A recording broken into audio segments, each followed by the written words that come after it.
Morning, everyone. I'm Tan Tan Hao, convener of today's roundtable. Welcome and thank you for taking time off to attend today's roundtable on art in the time of pandemic, meaning, relevance, and future. We have 100 people who have tuned in today. That's a big number for us normally. We have only about 40, 50. So that's one of the good things about the COVID, I guess. I would also like to welcome the National Gallery of Singapore to joining us, the Institute of Policy Studies and the Singapore Art Museum as our collaborator in the renamed IPS-NGS-SAM Spotlight on Cultural Policy series. There's no better way to kick off this enlarged partnership in our 10th edition of this series than to have the director of both the National Gallery Singapore and the Singapore Art Museum, Dr. Eugene Tan, as the moderator today. This series, as the name states, is concerned with policy issues. What is the right thing for government to do and how it should do it right. But today's installment is different. Unprecedented times, unprecedented topics, I guess. We want our speakers today to instead take a step back to consider art in the time of pandemic, whether and how COVID has impacted art and their own practice, its meaning, significance, relevance. We're fortunate to have us today a panel of well-known practitioners and academics who have thought deeply about these questions. I would like to thank them: Marian Pastor Roses, Zarina Mohamad, Namila Sashadri, Robin Lun, Nabila Syed. In the first for us, we have somebody speaking from overseas at our roundtable. Marian is in Manila. Mabuhay. Another first is that this is the first roundtable open to media coverage. We welcome our friends from the media. The video will be recorded and we will email everybody, all the participants, in a week's time when it is on our website. Now it's my great pleasure to hand you over to Eugene. Thank you. Thank you, Tan Hao. Well, good morning and welcome everyone. Thank you for joining us today for this roundtable on art in a time of pandemic. Well, there's naturally been much that has been discussed about the pandemic as it has disrupted every facet of our lives, as well as the tragedy it has brought about. In the art world, we have seen exhibitions, art fairs, and biennales cancelled, as well as museums closing and having to lay off staff. The same is true of performing arts, with performances cancelled, theatres and concert halls shut. While the digital online world has become the only way for exhibitions, performances, and programs such as this discussion to happen, digital technology is the only thing that has enabled social relations in our society to remain intact in the face of physical distancing measures and lockdown that are in place around the world. So how have artists, in the wider sense of the word, responded to the tragic loss of life and suffering, the physical or social distancing, isolation, loss of hope, and most importantly, the fear that characterizes these current times that we are in? So given that this is not the first pandemic, nor will it be the last, as some scientists are predicting, it is interesting to look at its historical precedents and see what effect they have had on art and how artists have responded to them.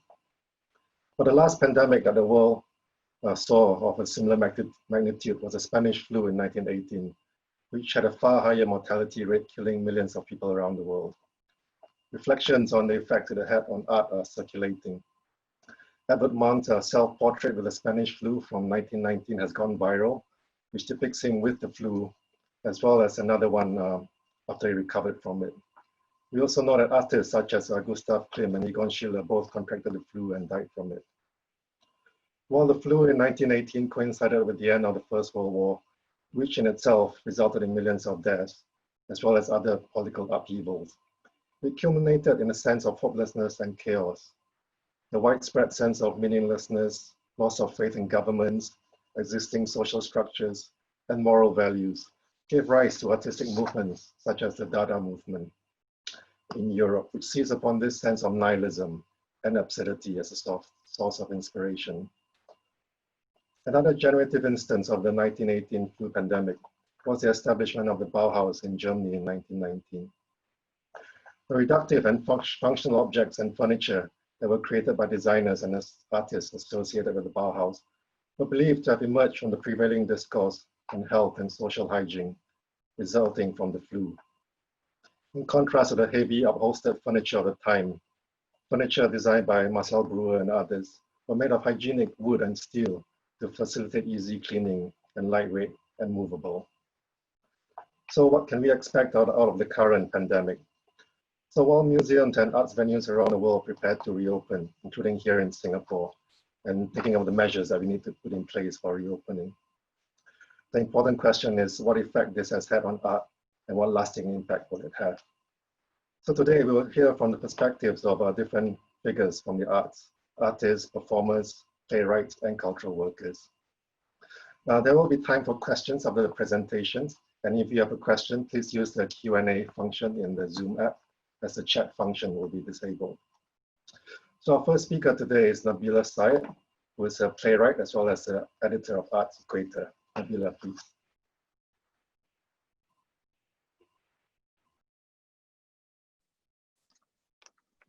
Hi, everyone. Thank you for having me. I hope you can hear me. As Eugene has said, I'm a playwright and I'm also an editor of the Arts Equator, where I am a theatre critic and I survey the scene. So this is kind of like the insider and outsider perspective that I think I bring, and this is where I'm kind of speaking from and coming from today. Well, I'm just waiting for my slides. And also I'd like to say that I'm representing myself today and not Arts Equator. Now today I'm talking about intimate truths and performance anxieties, and primarily from kind of like the theatre sector, the theatre industry, but I think there can be things that we can draw on about the larger arts industry as well. So going on to the next slide. I'll start with anxiety that we're all feeling. And I would like to permit me to please use some visual arts examples, since it's a SAM NGS panel as well as an IPS one.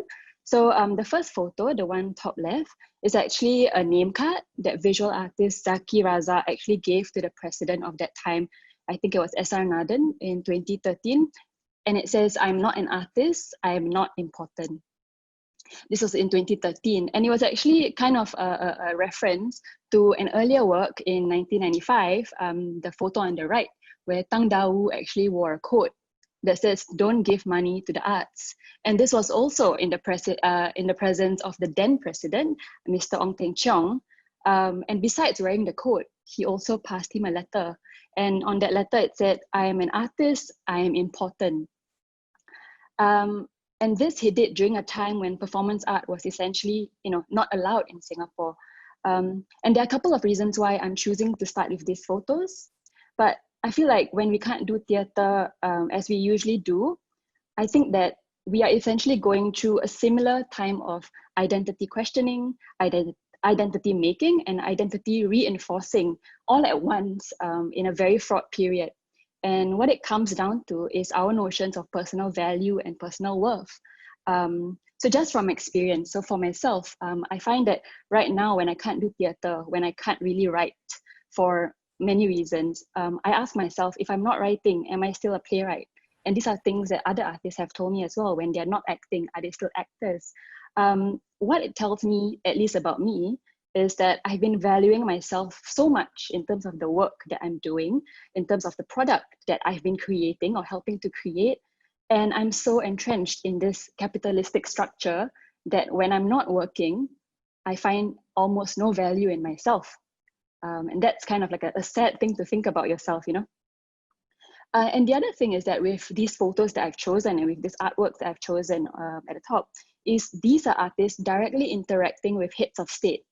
The presidents of that time, as I mentioned, really representations of the government and the kind of larger state machinery. And it was really to make them reckon with the worth of artists, the value of artists, and the importance of artists at that time. I think with COVID, there's this larger kind of messaging that comes into play with how the media puts things, right? So these people are essential. These people maybe not so essential, and you can see it in the way that they are relaxing circuit breaker measures, and it really feeds into the kind of how you look at the value of yourself and your work to the country, because a lot of what we value in this country is tied to economic worth. But if you ask a theatre maker about theatre, they will usually say, oh, what they like about theatre is the magic of theatre, the magic of storytelling, the feeling that you have when you're in a room with others, the exercise of empathy that you often have. But the question is, does the rest of the country actually value these things? Now, to the people in this room who are not artists, there's over 100 of you, and so some of you might be part of the state. I'd like to ask, what is the value of artists to you? What is the worth of artists to this country? And to that, I'd also like to add, what is the worth of a soul to a body? Now, of course, these questions are not new. We've always worked under these conditions, but now it's like a double hit. We are actively losing money as an industry. We are losing our financial capital, and we are losing it for the future as well, because we don't know what will happen post-COVID. And it's not really the fault of the audience as well, because, you know, as you all know, a recession is coming. But at this moment, theatre is hurting. And in some ways, the pain has really brought the community together, because we are thinking of some similar questions and trying to find solutions. So the solution that we kind of see that's most visible at the moment is that everything is going online, as you all are familiar. And the photo at the bottom is an example of that. It's something called the Corona Logs, monologues about Corona and during this time, that's done by Singapore Repertory Theatre. And also, I think I want to acknowledge NAC's digital presentation grant, because this is one way the government is trying to channel funds back to the artists, although it is still tied to work. I think during this time, people are really making a lot of mistakes, but also learning from it. They are experimenting with the limits of storytelling when they do theatre online, like playing with the possibilities of theatre. And I think that there's a deliciousness to the trial and error, where I relish more in the trial and I fixate less on the errors. So there's a kind of playfulness that's actually happening right now that I value. Just so happens that it's taking place in a crisis. Next slide, please. So just to share, so the top photo is something that I'm currently part of, but when this photo was taken, I wasn't part of it. So this was an online participatory performance by Chong Gua Ki and Bernice Lee, and it's called Touch You Later. And it actually explores the relationship that we have to physical touch, and it was done on Zoom, as you can see. I went for an early iteration of a work that they did that was done at Dance Nucleus, which is of course a physical space. And for that one, we were in a room with a lot of other people, and it was about touch, but it was really about being with other people. But with this work, because of circuit breaker measures, they had to do it on Zoom. And it was so interesting because it was still looking at touch and our relationship to touch and our bodies, but it was really about our bodies in our own spaces, in our own kind of like the privacy of our own home. So it was about our relationship to our things, you know, because we touch our things all the time as well. So there was a kind of new meaning to touch that I didn't think about before. And I think with social distancing, it becomes about losses of touch, because now we can't touch people outside of our homes. Yeah, and I think the reason why I'm talking about this example is I'm thinking about what are the new possibilities of performance making in this time? What are the new intimacies that we can find with our audiences? And what are the interim vocabularies that we can actually create during this time that we can actually maybe use for our vocabularies in the future? And I think it comes with really a willingness to try, willingness to learn, and let things go wrong. So trying to high-five someone through a Zoom screen, you know, it might not work, but the experiment of it can be exciting. Here I'd like to quote theatre director Jo Kukatas. She's based in KL, but she does work in Singapore. Currently, she's doing rehearsals for a play called Para by Alfian Saad. It's basically a restaging, but they're doing it on Zoom. So rehearsals are currently on Zoom as well. And I quote this with her permission. She says, like infants, we are learning to walk all over again. Like infants, we are going to fall down and pick ourselves up. It was a good feeling to be so on edge. Failure is a good teacher. I like to acknowledge that many theatre makers in Singapore are also using Zoom, so it's not just being done in Malaysia. But what I found profoundly beautiful about Jo's Facebook post was her willingness to lean into the possibility of failure and be very open about the vulnerability that she's facing currently. And I feel that we don't do that as much here. Vulnerability in Singapore is quite difficult. When you're in a community that's small, you feel like you need to create narratives of success for yourself. You want to be the ones that succeed, beat the odds, the ones that can do it, So when COVID makes you unable to do what you thought you could do all these years, you could do it successfully and under, I must say, difficult conditions, the fact that now you can't do it, there's a shift in everything that you think about that's your world, that's understandably very, very difficult. The reason why I think I'm talking into this idea of leaning into vulnerability, the fact that creating intimacies with your audience is, I think, besides losing financial capital, we're really scared of losing our social capital, which is our connections to our audiences. I think that's very, very scary. But I like to kind of hopefully challenge our theatre makers to think about what are new intimacies that we can create during this time. Currently, I'm part of a working group. So we are trying to look at what are bad practices that are happening in the theatre industry. So we've been talking to a lot of freelancers and doing surveys and talking to them, like interviews, right? And it's a very hard ask because you're asking people to be very open and to be very vulnerable. But I feel that if you don't talk, you'll never change anything. And time's up, so I'm just gonna wrap it up. I will ignore the angkat rumah photo. Later you can Google it. It's something that I think is a metaphor for what I feel like theatre is going towards, moving together. But to my fellow artists, I think I would like to say, we've been silenced before and we've always managed to find our voice. With hope, with courage, with heart, and with allies, we will get through this. Thank you. Thank you, Nabila. You raised some very, very important issues about the value of art and artists to our society, as well as talking about some of the new ways that theatre has kind of embraced the new ways of working. So themes we can come back to in the discussion later. Our next speaker today is Associate Professor Robin Loon from NUS, National University of Singapore, and also one of the co-founders of Center 42. Robin, please.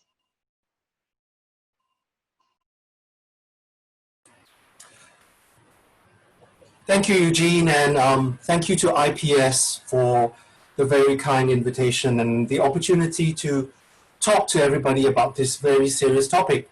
I just want to also maybe riff off of what Nabila was talking about just now, about artists' self-perception of their worth. And I want to link that to this panic that everybody feels, or at least the artist feels, that I am nothing if I don't produce something, and I'm nothing if the public does not come and see me and endorse me. But before I go into that, I just want to maybe take, as I'm an academic, just step back and really look and really relook at, and I'm speaking entirely from theatre, the conditions that enable theatre. And what are these conditions that when we don't have right now, and how we should engage them? I probably won't have any of the solutions, but I'm just opening up the conversation, right? So, first few things. One, theatre, in my opinion, is a public art. Right? It is meant to be appreciated and engaged in a public space, communally. So what happens when it is beamed into your cell phone and you're watching it on your own, completely divorced from the communal element? How does that impact the appreciation and access of what it is? Now, then of course, the way theatre has been designed, it has been designed to be consumed as a public art and as a communal art. So when it transitions onto Zoom and screen, it is going to come up to a lot of difficulties and a lot of obstacles in which to access it. Now, the second thing I want to talk about, theatre. Theatre is a social ritual, right? Now, you have to make an effort, whether you dress up or not, to actually leave your house and go into a space and to be in that space. So the movement and the physical moving from one space to another and agreeing to be inhabiting in that space for that particular moment, right? A physical movement is very much part of that particular ritual. So what happens when that ritual is truncated or completely obliterated when we are unable to leave our houses? So I'm putting off. So another thing about theater is about being in person, in space, and in time. Now, all these three elements need to be together in order for theater to be so powerful. So the in-person is about a certain presence and an embodied presence, a co-presence with everybody else, with that kinesthetic, right? That kind of movement, the kind of electric, even the kind of kinesthetic empathy you have just to be in the same space as another. Then you have the whole idea of physical coexistence in a space, a physical space, right? To give a sense of the community. And of course, in time, being the most wonderful element of theater is the ephemerality, the ephemerality. It's there, you experience, it's gone. And what you experience is that uniqueness. And unfortunately, or fortunately, that is theater's USP, unique selling point. That it is unique, it is individualized, it is absolutely what you see is something that other people will not. So, what happens there? Then the other instance that happens right now, and I want to draw people's attention to, is the whole ideas of audienceship. We watch theater very differently than we watch other. We consume theater very differently from the way that we consume media that comes through our various apparatuses. So again, these are the considerations I want artists to really consider. Can we interrogate that? Can we reformat that?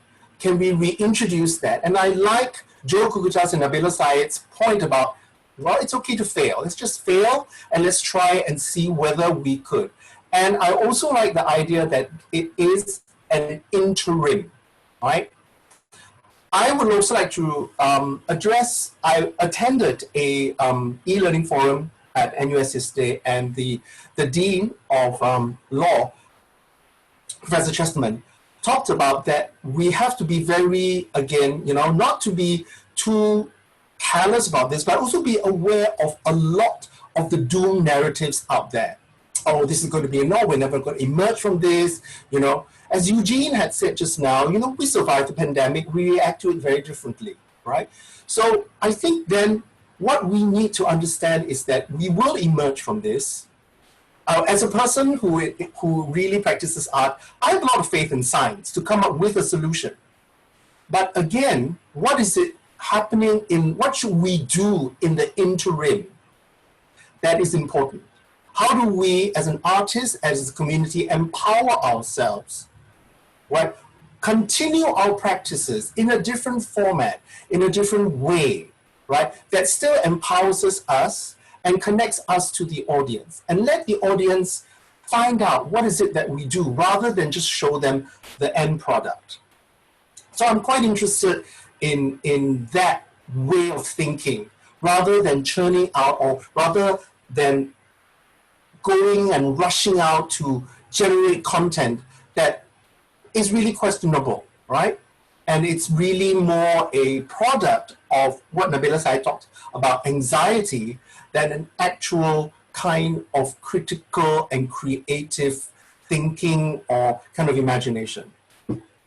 So the last thing I want to say, and this is that in my opinion, what artists and art makers and practitioners and researchers in humanities differ from the scientists and STEMs is that, in my opinion, the scientists, the STEMs, practitioners, researchers, they are driven by curiosity, right? There's a problem. Why can't we solve this? Let's solve this and make this better. Artists, we are driven by imagination, right? We imagine alternatives, different ways. And I think that is a powerful thing that we should try to bank on and try to communicate to whatever audience that is still up there, and maybe just continue to connect with them through the communal, through the community, a different kind of community, a different kind of public, and just wait and be patient that we will emerge from this and come back and meet them face to face again. So right now, it's a long distance relationship, but when all things are done, we'll be in the same country, same space again, and we'll be fine. So that's all I have. Thank you, Robin. Yeah, you raised some very interesting issues again about how theater as an experience, a social ritual and experience cannot be replicated through online platforms.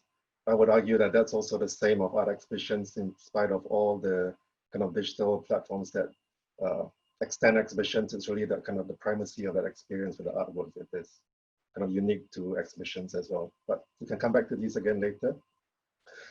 Third speaker today is Ms. Namala Seshadri, who is a dance artist and a researcher. Namala, please.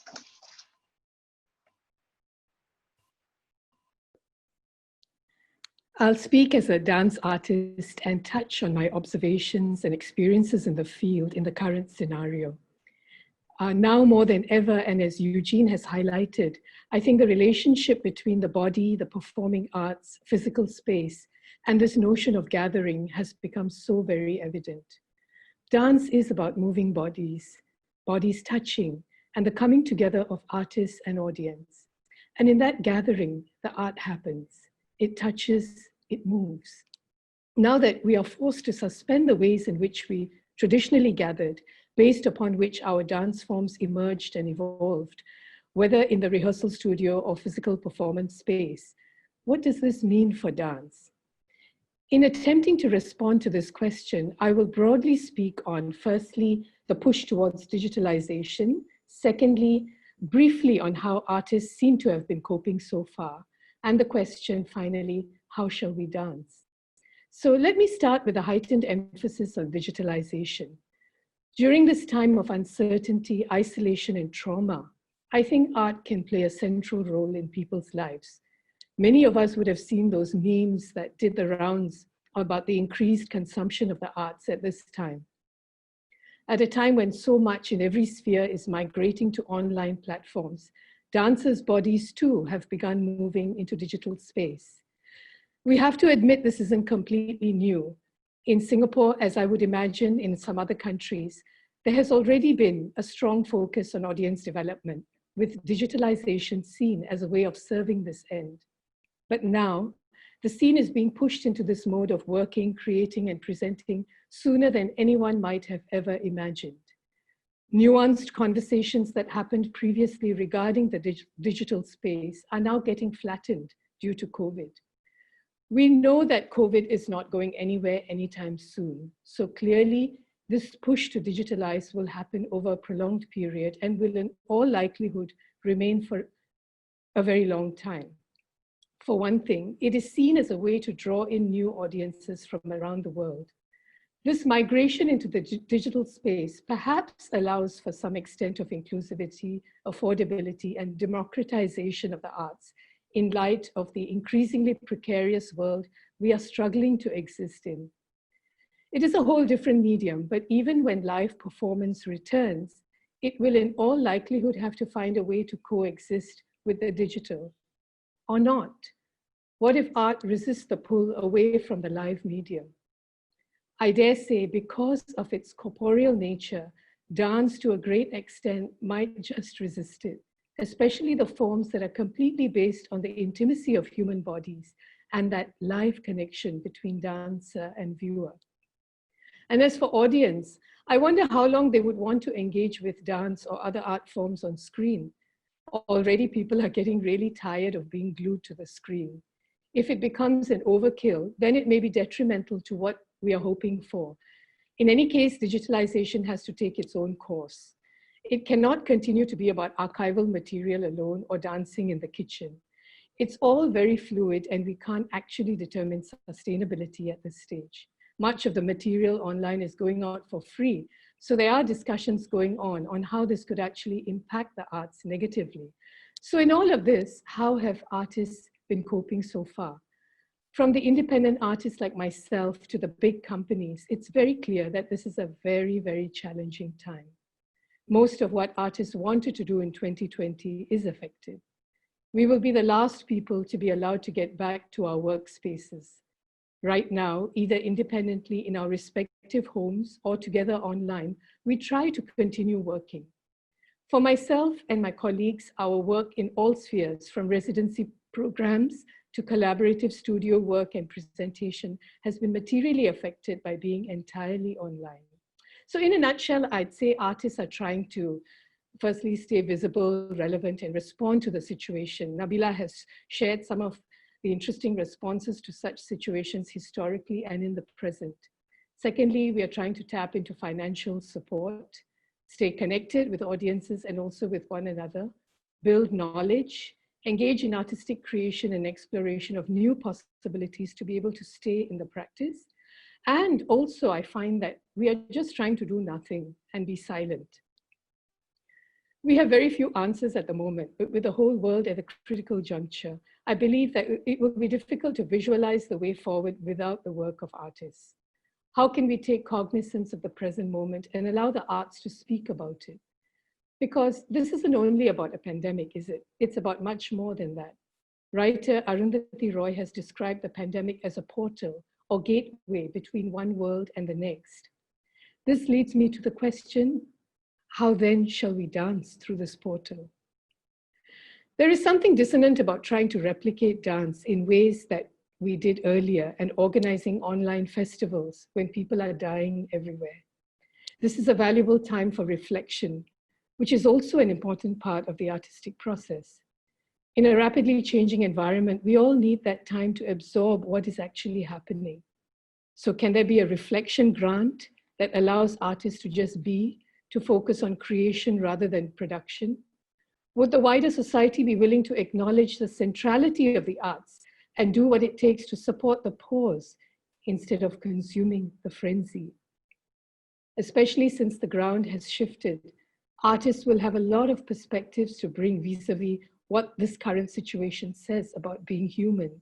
What are the boundaries of humanity?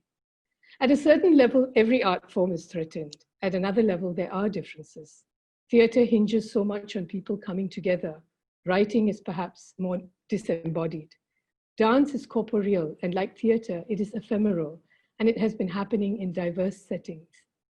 As a dancer trained initially in Bharatanatyam, I am excited, which is a South Indian classical dance form. I'm excited not by the digitalization of the dance, but of the possibility of a return to its earlier mode of presentation in small and intimate settings. Somehow the subtler nuances and texture of the form was lost when it had shifted onto the large proscenium stage. There is a power and synchronicity in live art. Despite so much happening online, when people in Italy stepped out onto their balconies to sing, it moved us. Reading about the live dance performance that was recently presented in a parking lot and that audiences watched from their cars with their headlights providing the lighting made us sit up. There could be scope for new forms of art, forms which may not sit comfortably with people, but COVID-19 shouldn't sit comfortably with people anyway. The devastating effects of COVID-19 across the world are not just because of a virus. There are a range of issues for which I strongly feel society needs the artist's perspectives. As artists, it may prove more worthwhile to pause, to reflect deeply at this time of rupture, rather than rush to perform. Art is, after all, not only about the performance, it is also about research, creation, education, discovery, conversation, and also just silence. Silence to process the collective grief of this moment, to hold the massive weight of the loss of human lives. Through art, to cultivate a greater empathy for humanity, even as we speak of a return to normalcy, whatever that means.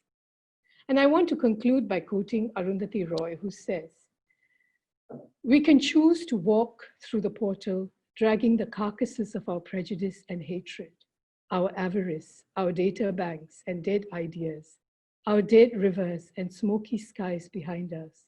Or we can walk through lightly, with little luggage, ready to imagine another world, and ready to fight for it. Thank you. Thank you, Namala. Yeah, again, raising very interesting issues about the primacy of that live experience with dance and how this cannot be replicated on our digital platforms and not really sustainable in the long run. Our next speaker today is Ms. Zarina Muhammad, who is an artist, an educator, as well as a researcher. Please, Zarina.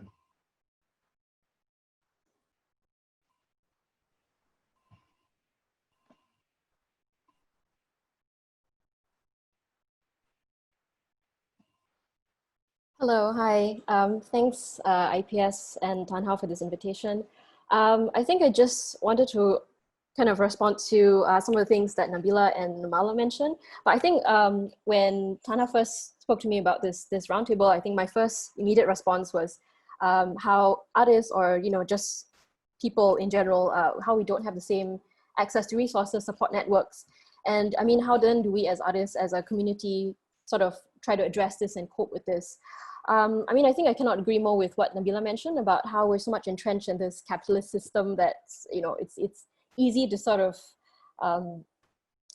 find no value in yourself when you're not working. And I think I've sort of been in that space for these last few months since the sort of onset of this pandemic, where I just needed to find, as Namala mentioned, this sort of space of silence.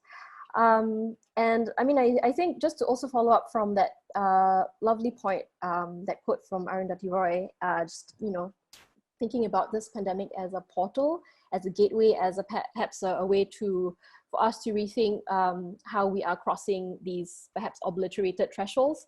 I just wanted to sort of start with this image actually, because I mean, I'm not sure how many of you are familiar or recognize this plant. It's not really a weed, but it's called tutup bumi, which translates to cover the earth.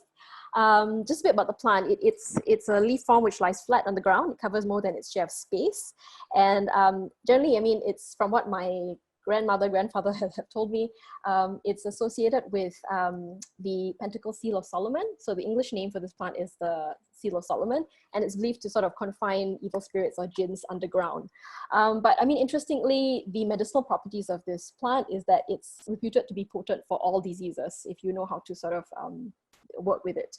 But and I mean, I was sort of, because so much of my work is also about, in the last year has revolved around acts of mourning, thinking about boundaries, thinking about gestures of reconciliation, thinking about knowledge that's passed down through generations in the form of lullabies, mementos, pusaka, instructions, storytelling, just objects or intangible things that comfort or burden us as adults. So, I mean, I suppose I was thinking about how we are individually and collectively making sense of unlearning and relearning the embodiment, the experience of grief, of care, of solidarity. I mean, words that we can argue and be quite cynical about, in terms of how it's taken on quite performative, composite creature type ways. But I mean, I do agree with what the previous speakers have mentioned about how I think this pandemic has also pushed us into this space where it's very much an exercise of discomfort, of empathy, of vulnerability, of really thinking about how we can sustain support systems, communities of care, and sorry, yeah. So I mean, I think as an artist whose work is very much research driven, and I think collaborative, participatory, which is I think something which many of you here in this room can identify with, or whose practice is quite similar. I mean, I think there are obviously limitations of what we can do given the circumstances. So again, I mean, for me, it's also about, this time has led to me kind of time traveling on these timelines, thinking back on, what was I doing a year ago? What would we be doing now if the pandemic had not happened? How much has changed? How have we been resistant or adapting to these changes? And I mean, while there was a need to recalibrate and find footing in these altered realities, I think there's so many real fears related to thriving and surviving in these times. So, I mean, within a span of just a few short months, there have been so many the ways in which we speak about this pandemic has been riddled with cliches, for example. So, I mean, just to sort of just talk a bit about, how within my own practice and just also what I've observed with, my peers and friends, how there's been this acceleration of unlearning and renegotiating our relationship to time, to routines, to spatiality, presence, bodies in space, really asking the tough questions as to what counts as meaningful ways of re-engaging with our practice. And I mean, also, how can we just be with or for each other? How can we also think about the limits in which we organize ourselves in public space? And as artists or as citizens, also what new rituals are we creating? I mean, I won't deny this time has been extremely disconcerting. And I mean, well, the focus for this particular roundtable is not necessarily bread and butter issues, but I do think that, we can't, these are inextricable issues that, with our practice. And I mean, I think, and we do need to continue these ongoing conversations with the inequalities, injustices, access, human rights issues. And I mean, I do like, I mean, the question that Alvin Tan from Necessary Stage asked or mentioned at the CIFA panel, where he asked, how can we be better human beings and practitioners? So, I mean, I think, in these last few months, there's been, I think for many of us, it's been a bit like traipsing through a fever dream. But again, I do agree that, how can we also think about the ways in which we're playing with distance, intimacy, how can we just think about, how we are sort of responding to, as Nabila mentioned, the limits of storytelling. So I just included I guess, some very quick images of the 7 interventions that were organized in response to my exhibition at Singapore Art Museum in 2018. So, I mean, when I look back at these sorts of images, they feel like a distant world away of, where it's become sort of almost sad to look at, but at the same time, it also gives me hope that, hopefully this can be something that we can work through. So I think I just want to sort of end my bit with just reflecting a little bit about how I think this time has led to a lot of us also not just reflecting on our practice, but revisiting some of the work that we've done, thinking about just, who or what is our work for, and coming back again to the question of, how can we create works that that are more meaningful, and what does that mean? So a year ago, I was working on an installation for the Now Festival. It's organized by Nolina Mohammed. So which interestingly, I mean, now it's on an online platform. And I mean, at the core of that work was the question of what might we practically or ritualistically do to help ourselves and others to feel safe, to cope with the micro and broader terrors of the everyday and the banal. So, I mean, the work also had to do with angin, which, I mean, a word in Malay, it carries multiple meanings of dis-ease. And it's very much tied to semangat or spirit, and thresholds as well. But I guess I just want to leave everyone with this, this recitation, this, you might call it a mantra, which was passed down through the generations of women. So it was my grandmother, my mother, my sister who would recite Amit Jabang Bayi Ojo Kaget when they were all with child. So it was a way in which they would alleviate their own anxieties in a time of uncertainty and at a point where they were individually crossing a certain threshold. Thank you. Thank you, Zarina. It's interesting how you talked about how artists are being more reflective and reflexive of their role in society, and also highlighting some of the inequalities that currently exist in the current situation. I think this is a theme that I believe our next speaker, Ms. Marian Pasarosas, is going to be speaking about as well. She's an independent curator and also, interestingly, a critic of institutions, as well as an active member of resistance politics in the Philippines. Please, Marian. Hello. Good morning. Thank you for having me here. Thank you for the invitation. I will end with remarks on arts policy, but I will begin with the vast things, the vast matters. COVID-19 is apparently survived well in societies that are transparent, that maintain social equality, and have a deep technical and scientific bench. Apparently, that's what happened in the last few months on Earth. These features interlock in ways that are nonlinear. They are not necessarily causal chains, and they do not necessarily remain in place for a long time. So things shift about very quickly. The present pandemic has, of course, given us to understand how important the complexity sciences are in quickly grasping multi-system, multidisciplinary responses to something we don't understand, we've never met before. The pandemic forces the big picture on us. It's in our faces.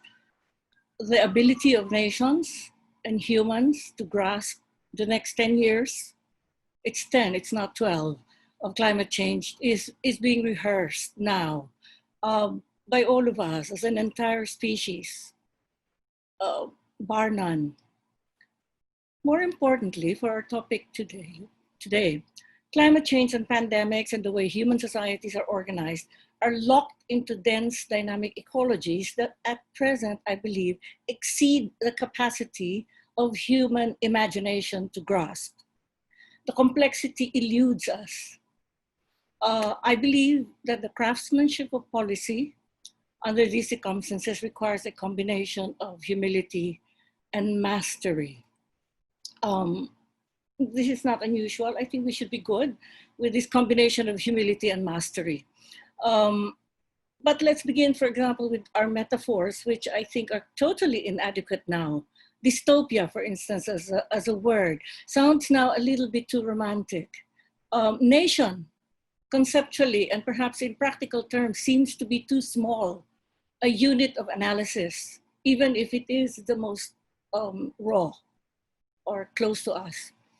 The word pandemic in an interconnected world no longer has the same usefulness for analysis, I think, as it had in the early 20th century when the pandemics that were mentioned earlier by Dr. Tan occurred. But science, art, and philosophy do grasp complexity as a verily job description. Artists, scientists, and philosophers succeed when they are in part the other, when they sort of bleed into each other. That's been happening for a bit of time now, of course. But they also fail because working within institutionalized conventions of thought and practice, art, science, and philosophy do get confined to epistemological boundaries, to epistemological givens. And many scientists, artists, and philosophers cannot see outside the epistemological boundaries. All right, so I'm going to quote Bruno Latour, who was just interviewed a week ago. This is the popularization of Mr. Latour. But he was interviewed about the Gaia hypothesis. And this is what he said. This is just an example of how science gets locked in. So he was saying that, Lovelock of the Gaia hypothesis and Margulis, they both spotted Gaia, Lovelock from space, taking the question globally, and Margulis from bacteria, taking the question from the other end, realizing that life, capital L, has managed to engineer its own conditions of existence. Now, Latour said, I find this most interesting, that to him, this is the greatest discovery of our time, that life created the conditions for itself. But this is not accepted in mainstream science. And he surmises that this may be, and I'm quoting him, maybe because we do not yet have the tools to receive it. And so science does get locked in, and as art is, and as philosophy is. All right. So we're talking about the limits of our imagination. It does confine us, except that scientists, artists, and philosophers are also rewarded for and by curiosity. Robin Loon mentioned curiosity earlier. The curiosity in particular for the unknown and for the nearly impossible to comprehend. if they are to thrive professionally, and that's standard for these professions, our profession, they have to cultivate a hankering for dark matter, so to speak, for forms and structures and relationships that elude comprehension, but must somehow and urgently be grasped. However, it is clear that utopian aspiration can no longer energize us, at least in my view. The desire for an ideal society can no longer serve as the quasi-religious moral call. There is only one motivation now for ambitioning to grasp the scale of what is upon us as a species, and it is to avoid extinction. If we think we should avoid extinction, because there are friends of mine who actually rather prefer for the human race to just disappear, or even to comprehend extinction that is through human agency. The finishing off of the Anthropocene. We need to understand this now. We don't have much time before we need to. There's going to be a next pandemic and a next pandemic, and it is true that we kind of only have 10 years. How does policy encompass this scale of things? Enabling art and its relation to what we might call the end game of the human race. Now, I am very conscious about the preliminary remarks by Eugene Tan earlier, where he did mention that the pandemics did produce new kinds of art. Early 20th century, there was Dada, there was the Bauhaus. These were responses to a particular period of catastrophe. I am also very mindful not to kind of repeat Theodore Adorno at the end of the Second World War, saying the same things. That we're going to have to redo, rethink, have new art, etc., because everything, it was at the point when he says that writing poetry is barbaric. We must not go back there, I think. I think in my heart that we're looking at something entirely different now. In the first place, in the beginning of the 20th century and in the middle of the 20th century, we hadn't destroyed the planet yet. We have now. So how? How do we articulate the need to think complexly without sounding like the old, apocalyptic biblical scenarios, which we have to throw away now? These are slippery slopes. So without suggesting a global template, I'm certainly not suggesting this for Singapore. In fact, templates should be regarded suspiciously at this point in time. Here's a bit of an enumeration. Think of it as just provocations there, but I should mention that I'm speaking with three hats. I am an independent curator and a critic. I'm also professionally a policy wonk. I write policy as a profession, and I am also quite an activist on the streets. So from that perspective, here's a bit of a list. I'm wondering whether there can be enabling policy anywhere on the planet, doesn't matter where. Enabling policy for an even stronger academic support for art making than any time in the 20th century or previous centuries. Stronger academic support for art making. An enabling policy to critique rhetorical structures under the rubric of cultural industries, because the econometric view of the use of the imagination within the cultural industries, and there's bodies of literature on this.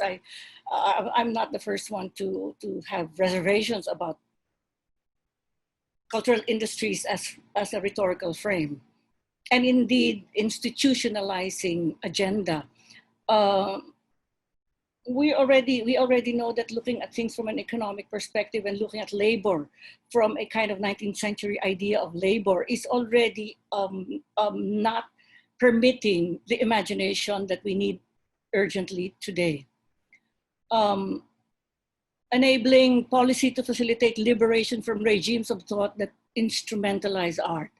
because there is nothing to me that's more damaging to the intensification of the imagination or curiosity than to constantly have to find ways to make art useful. We are wanting to protest that it's useful.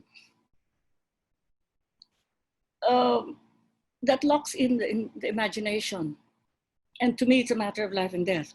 Enabling policy to empower artists to engage in sophisticated ways of dealing with manipulated reality campaigns that are upon us. Artists have not really taken this on in a very big way. This is changing the planet, it's changing reality. If we don't attend to this as a group of professionals, I don't think that we have any, we can't even talk about usefulness. And enabling policy to institutionally deepen interaction between and among science, art, philosophy, and the action fronts of civil society. As the human race considers the meaning, again, of what food is, as Zarina has suggested that we ought to be thinking, clothing, shelter, community, travel, we're reconceptualizing travel, work, politics, the biosphere. We have to rethink nature, as Latour says. Nature's too big. She wants us to look at the biosphere, which is a very thin layer, and so forth. Exhibitions and performances included art, I think, and I'm not only being provocative here, must be free from instrumentalizing imperatives. So as a final provocation, art should be freed from needing to be relevant.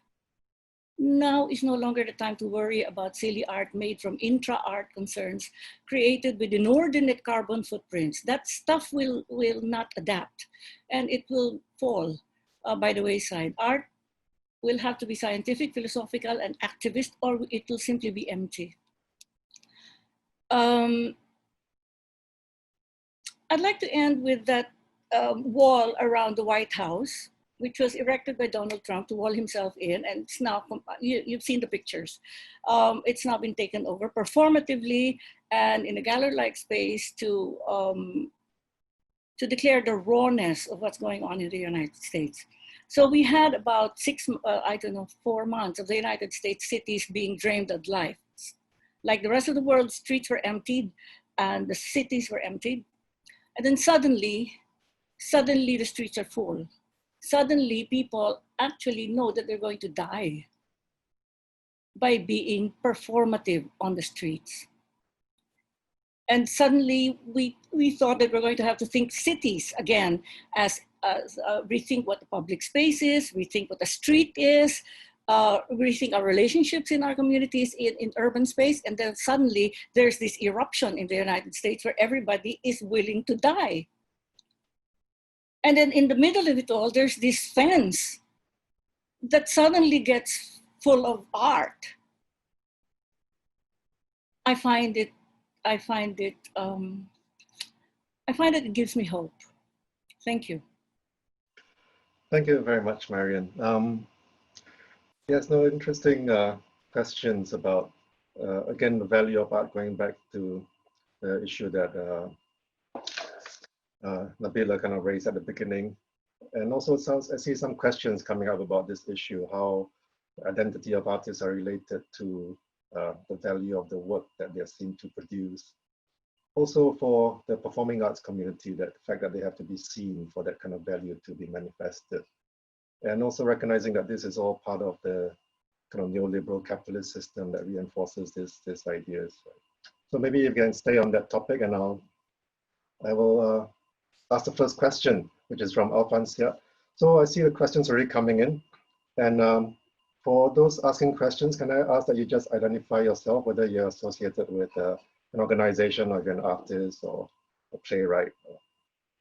So from Alfonsia, thanks Nabila for that presentation. I'm intrigued by the notion of the artist's identity being tied to producing artworks. I'm wondering about the possibilities of creating without producing, creating the unrealized script, the sketch, the doodle, the notes, as forms of self-care and articles of faith, that which is hidden and glows in drawers.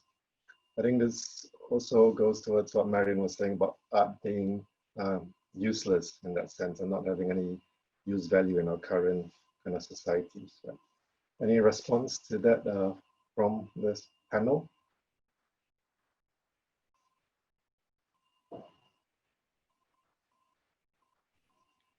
I guess I can start since Alfian named me.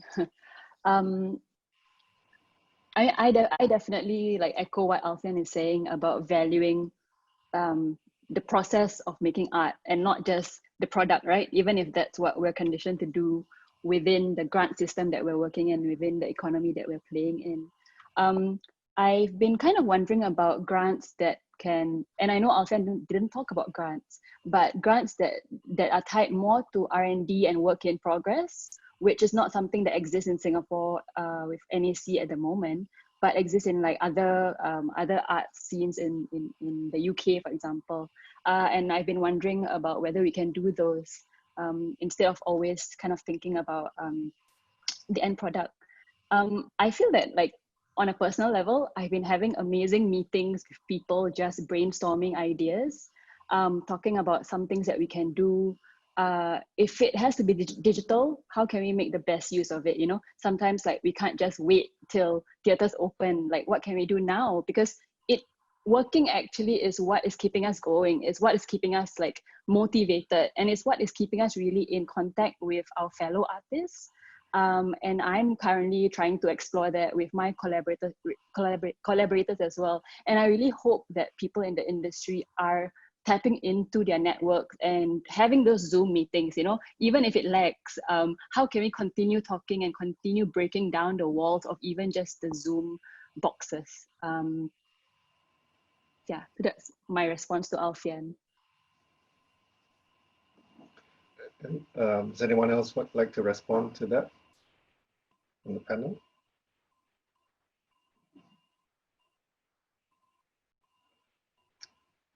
Okay, maybe we move on to the next question. And this is a question from Sasitaran. And this is a question for the whole panel. So he's asking, despite the disaster that COVID-19, there's been no direct relief funding or disaster relief specifically for artists, art companies, or art practice. There is no acknowledgement by the establishment of the particular pain of artists and art companies. We're in the midst of a change that will devastate our capital, our knowledge, capabilities, and resources. Yet this is not being recognized except in the most generic and uniform manner. This is a failure that must be addressed. What is the panel's view? I know Marion talked about some of the policies in the future that will address the kinds of art that will be made and how we should think about art. I must share, at the National Gallery and SAM, when our exhibitions were cancelled, we started an initiative to work with other arts organizations and institutions in Singapore to support independent art spaces, artists, and cultural workers in place of our usual programs. This is a program that will be launched in September. We'll be sharing more details of that next month. But yeah, and I also know that right now, a lot of the NAC grants that has been mentioned are to help artists digitalize and put their content up online. So yeah, so is this something the government should be addressing? Looking at, as we all know, independent art workers are the ones that are suffering during this period because they're all being laid off. Do we need to, yeah, does the government really need to step up and do something about this?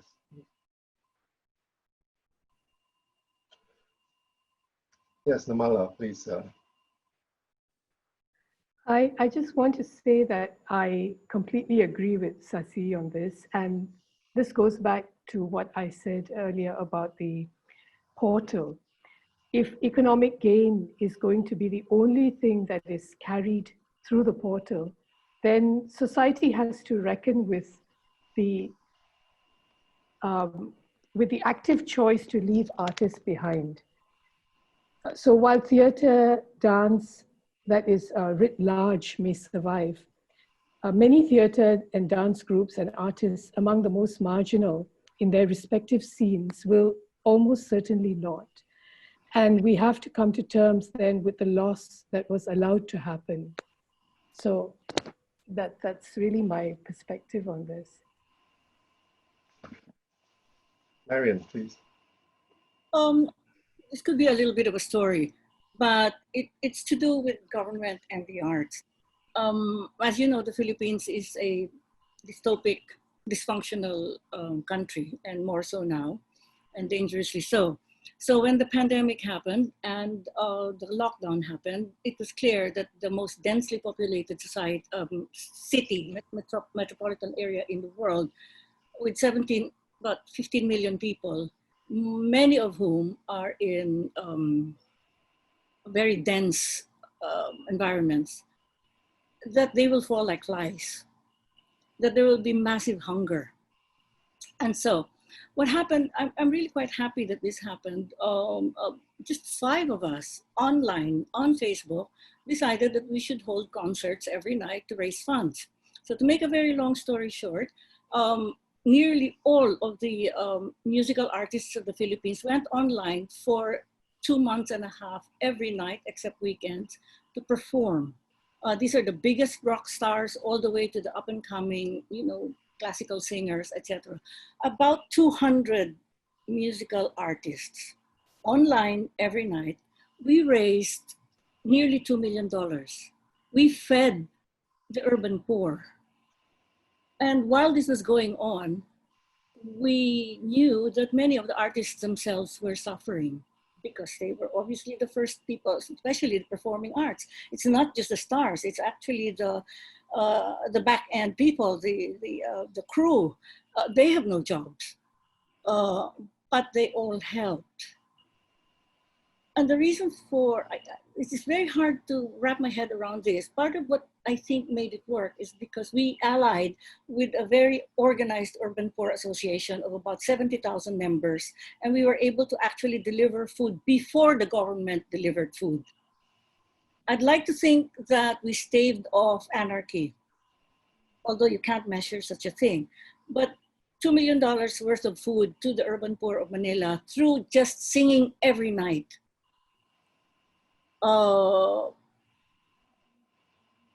We curated a little bit of it, but what am I saying?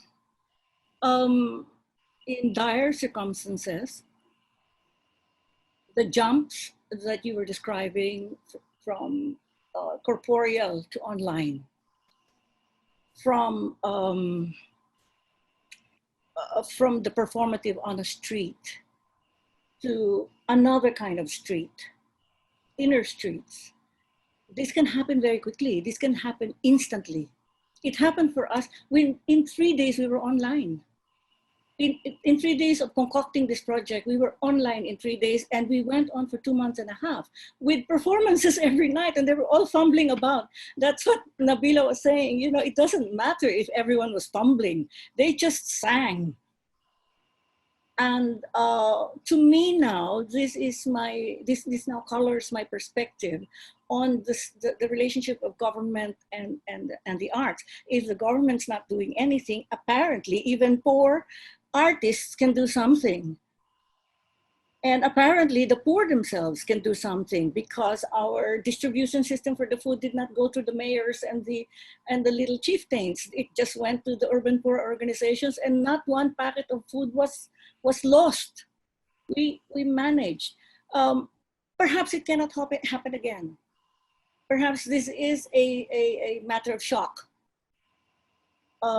Perhaps you couldn't plan such a thing. But there you go, some kind of relationship. I guess we just decided to tell the government to just go shove it. Thank you, Can I Marian. just add something? Sorry. Oh, Zarina, go ahead. No, I just wanted to add how I think, I guess to think about, artists in Singapore that also jumped in and helped out. I mean, Shirley So started Masks for Migrant Workers quite early on, I think in early April.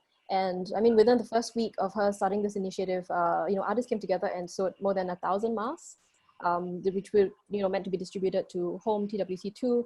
And this was also before the government sort of issued that statement that they would hand out the 1.3 million something masks to the workers, which, so I think, and I mean, on Instagram, I mean, lots of artists have also come together to sell books, to raise funds. And I mean, it's this is, I think, something which is, I feel, also happening in Singapore.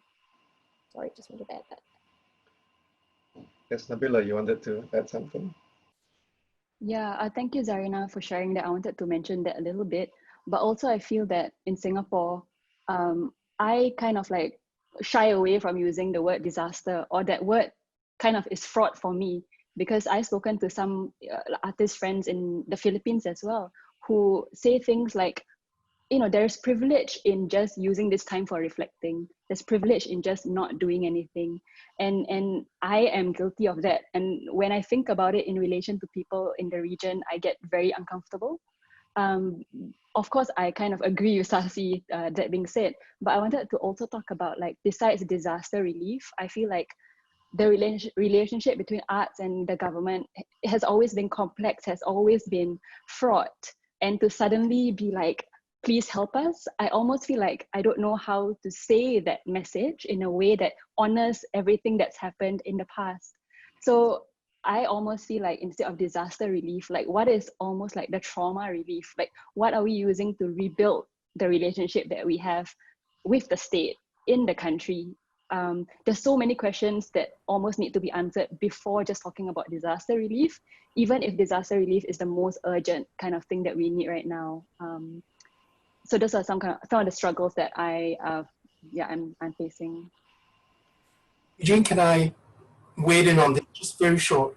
I'm been thinking about what Marion talked about, just moving away from instrumental value of the arts. And I think right now what Sasi talked about, a failure of the system to actually come in to provide relief. Now I think in Singapore, at least, in my experience, that artists have always helped themselves or helped each other.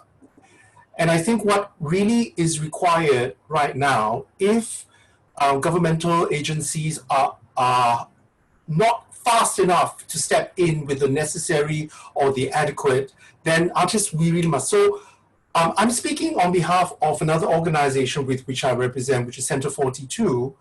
And again, it is about setting up these intermediaries and connecting people and getting people together and providing opportunities. So the project that Nabila cited, that Guat Ki was doing, you know, was actively supported by Center 42, providing the kind of a space. So previously we provided physical space for incubation. Now we are struggling to also to connect people. So I think the connections are really very, really important.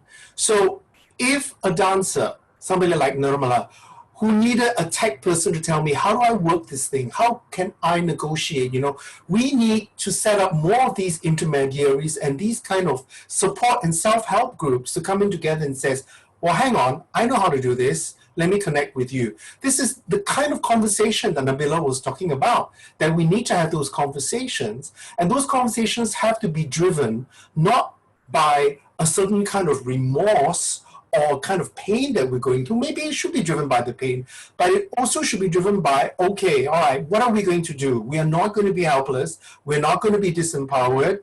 I don't know this. Somebody out there, do you know this? Can you help me? And I think asking for help with each other, right? So moving away from mere financial, which is very important. I'm not saying that the financial is not important. The human capital is even more important. The human connections are even more important, right? So intermediaries like Center 42, and hopefully, I haven't heard much, Artist Resource Hub can step in to connect people together, you know? These are the things that is needed right now. Other than, of course, finances are important, but again, you know, as we all know, finances come with a lot of strings. But here, it is about the sense of artists, community, volunteerism, and bringing people together. So I think that's one of the things that we can do to help each other get over this pain. Yeah, that's all I have to say.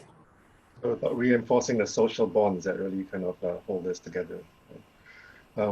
We have a question from Tan Hao himself, who says, are all the art forms that required social proximity dead, or at least comatose, especially since there are some who believe that this may last a year or two? What has to be remade, or shall we just give up? How does this impact the present economic structures of the arts? So it's about the digitization of the art scene as we know, and also some questions from the audience about how we can reimagine new ways to reach out to communities and rebuild these communities. Does anyone like to respond to this? I think some of you talked about earlier about how digital platforms were not as if could not replace the original live experience of theater, of dance, and I would argue of exhibitions as well. So does this mean that all forms of art that require this kind of social proximity, at least for the next year or so, is effectively, yes, dead or comatose, as Tan Hao argues? Robin, what's your take on this?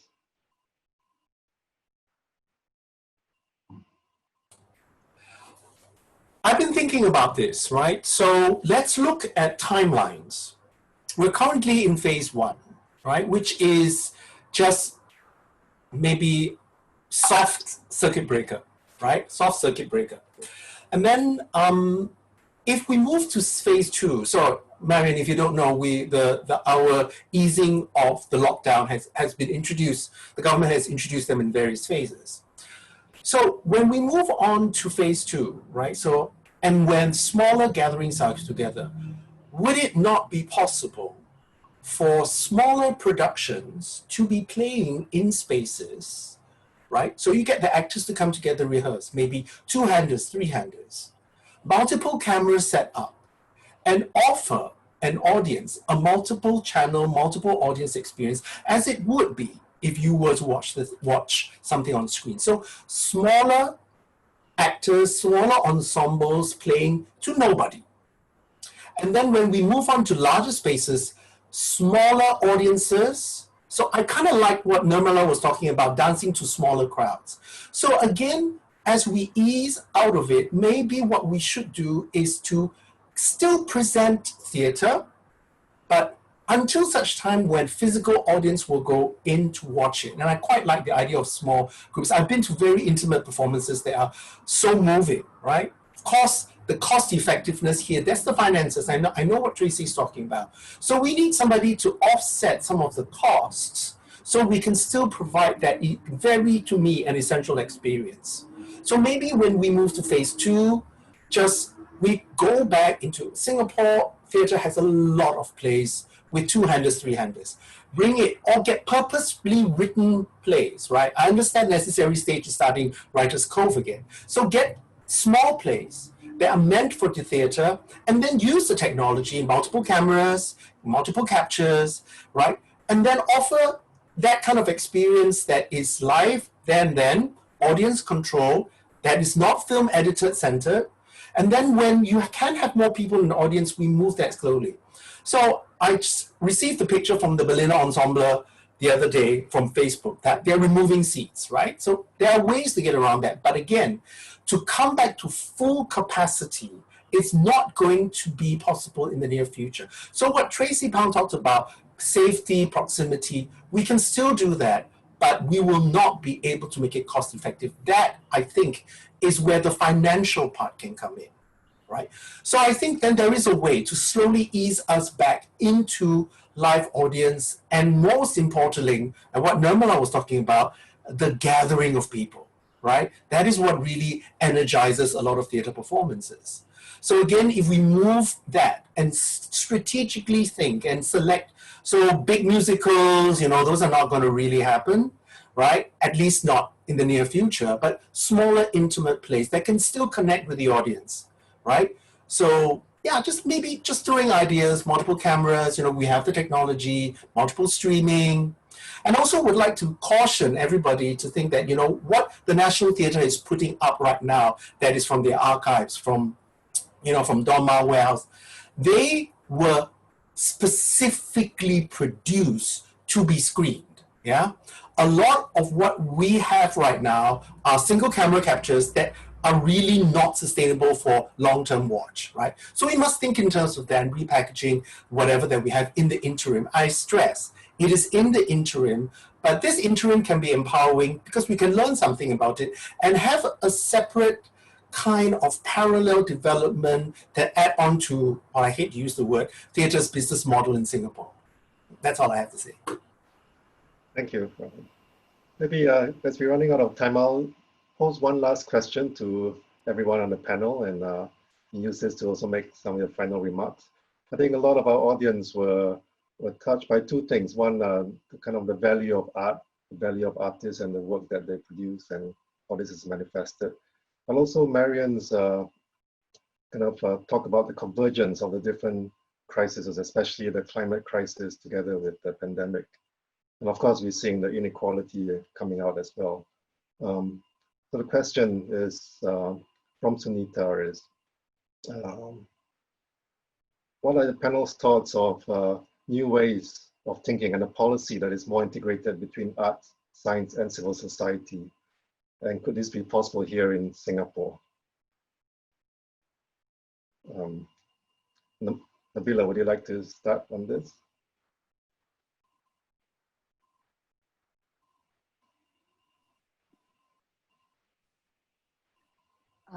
Wow. I'm still thinking about this as I'm saying this, so I'm not so sure.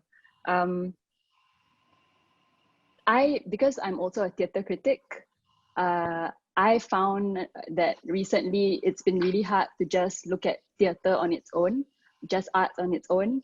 I'm increasingly, informed, or things that I'm thinking about are informed by what's happening online, what's happening in other countries.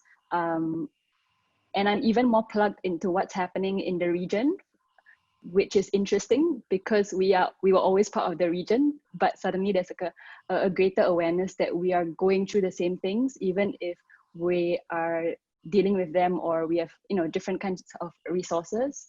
But I'm very inspired by what's happening in the other countries, like what Marion has shared, like just the spirit of just doing, just not caring. I feel that in Singapore we can move slightly slow sometimes in terms of like just doing things because of like a fear of failure.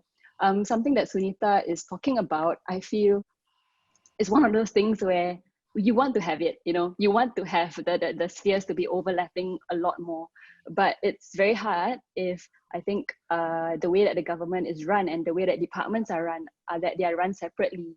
You hear about the whole of government approach, but when it comes to the arts is on its own. You're not even talking to the head of the NEC usually, right? You're talking to individual officers, and individual officers can be sympathetic to your cause and to your work, but if it somehow does not fit into like a larger thing that's going on, then your relevance is not there or your support is not there, and then you can't do the work to the level that you want to do it. So, I'm a little bit, I don't have so much hope in this kind of like larger conversations that can cross spheres. But I do think it's what is happening, it's what is necessary, because that's how people think and live their lives now. Thank you. Could I just add on to what Nabila said? Thanks, Sunita, for that question. I mean, I'm speaking as an individual today, but I also wear the hat of an educator, like many of you in the audience, I'm sure. So I think, I think this question also needs to be asked very seriously by art institutions, like in art education, where there should be, at least in Singapore, like a much greater overlap in terms of, how we're also understanding the relationship between art and activism and civil society, and how they're not separate categories. So I think within art education, there's so many different movements and issues that also need to be integrated in what's discussed and addressed in schools, which isn't at this point, I feel. Thank you, Zarina. Namala, would you like to have some final words today? I'd like to stress again on... I think you're on mute now. Oops. Can you hear me? Can you hear me now? Yeah. I'd like to stress again about empathy and also on cooperation. And I think for the longest time, the world, we have all lived in that spirit of competition, it's been embedded in us. And I think talking about, like when Sunita talks about it being an opportunity to radically change things for the better, I mean, there's so much to look at and examine and to at least attempt to talk about and change. So I think without that empathy and a supportive coming together, it will be very difficult to do that. And to also think locally as well as to look at what's happening globally.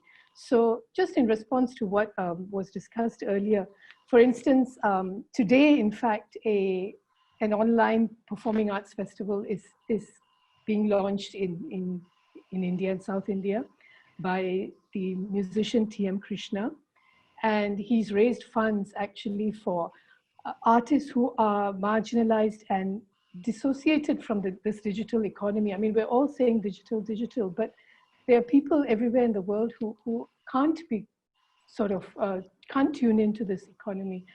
And I think, again, this ties into what Shashi was saying about that pain, about the difficulties of the artists that artists are facing, and how, I mean, I agree it shouldn't fall on artists to support one another, but, you know, can the community, can the wider society come together to look at all the issues that we are being faced with, and to collectively try to, you know, address these. And at a smaller level, I mean, we do have in Singapore some things that are taking place. I mean, the panelists have already spoken about many of the, you know, the efforts that are going on.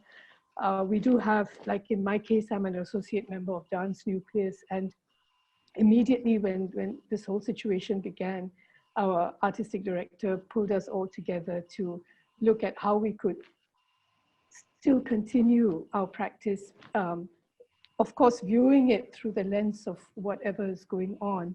And in the process, we have in fact come even closer, you know, in terms of putting our processes together. And that has actually been very reassuring. So you feel a greater sense of a community, and this is important.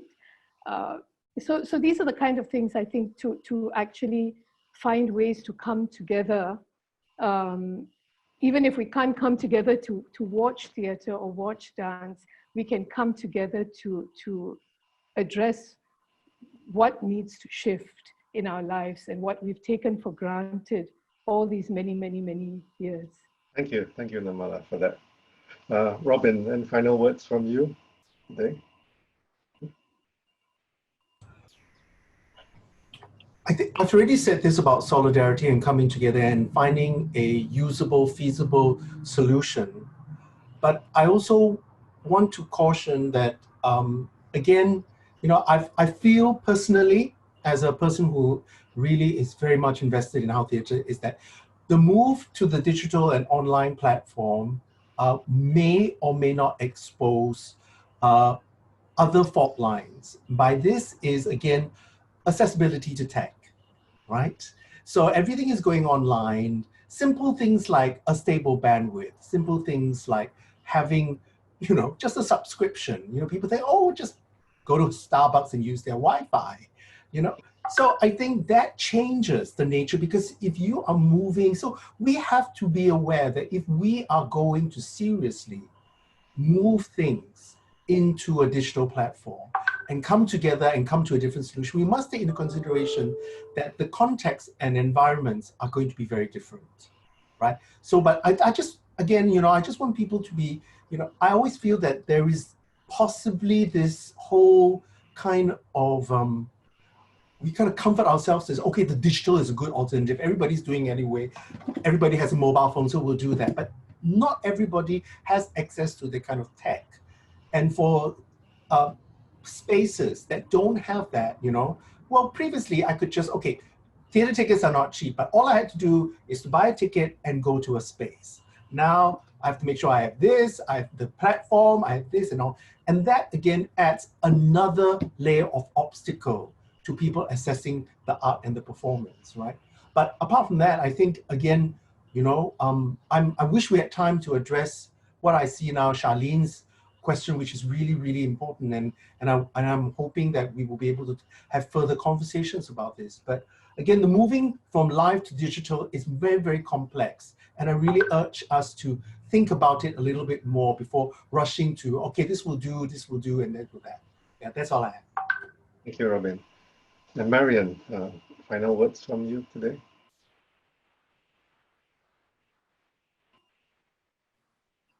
All right. By way of saying, I'm unmuted. Can you hear me? Yes, yes, we can. All right.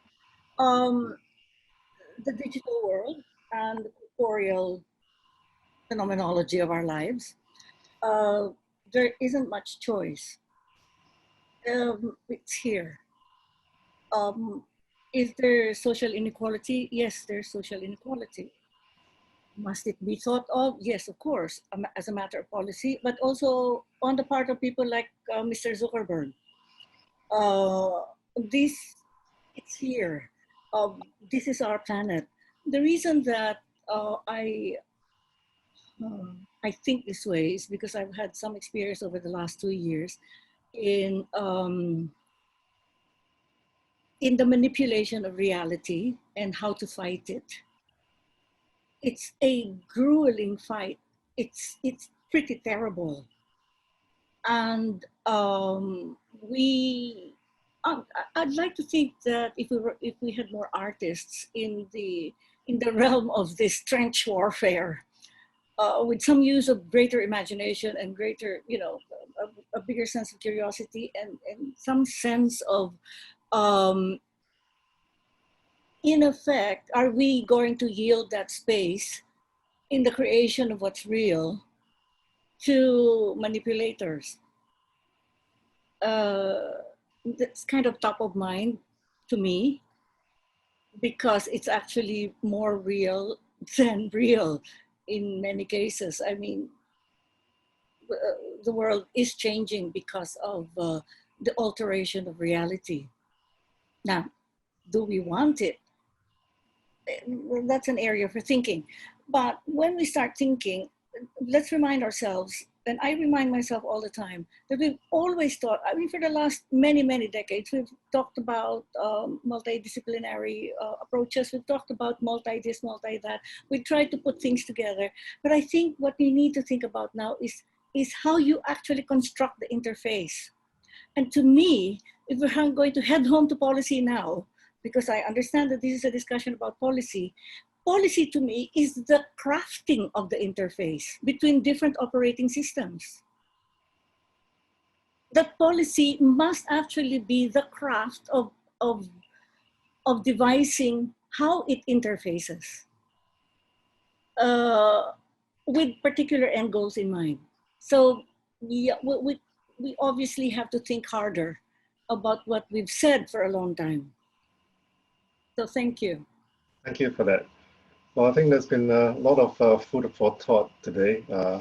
From issues thinking about what artistic value means for us, the value of art in our current societies, and also how this crisis really has brought together a convergence of many different crises that face our societies today. So thank you all for joining us. Please let me thank my panelists as well. I understand from Tan Hao that there will be another session looking specifically at government policy later next month or this month. So maybe some of the questions that came up from this and also some of the questions asked by the audience will be answered more maybe then. But thank you again, and I'll pass it back to Tan Hao for his closing remarks. Thank you, Eugene. Thank you for staying until now. There's a question that Charlene Rajendran has put in, which we didn't have time to answer, but which Robin referenced. So what I'm going to do is, in our report and attached to the video, we will include all the questions that were asked during this roundtable, so that people can think about those questions. And some of them are really, really very good, but we didn't have time to do it. The video will be out in a week, and we'll let you know by email. The report, the text will be published in a few months' time on our website, and we'll also let you know. The next roundtable, as Eugene has said, in a month or two, will return to considering government policy. That is how artists and arts groups have coped with or not coped with the pandemic, and whether and to what extent government measures have helped or worsened the situation. So we'll keep you posted about that. So that's the second part of it, more policy oriented. If your questions are not answered, that's because some of the questions are more policy issues, so we have deferred it for later. Our roundtables have never been meant to cover everything in topic, which, as you know, is impossible in the limited time we have. Today is the same. However, I do hope that what was said today could be starting points for further discussion. Then if that happens, I would deem it as having some measure of success, and it definitely sparked a lot of thoughts for me. And that success will be attributed to our speakers and moderator. Thank them from the bottom of my heart. They have given me so much to think about. And lastly, I'd like to thank our great admin team led by Siling, and there's Jasmine, Vani, Regine, and our research team, Nandini and Juliang. Thank you. And of course, I'd like to thank you, participants, for staying with us and coming in. And lastly, please stay safe. Until the next time. Bye-bye.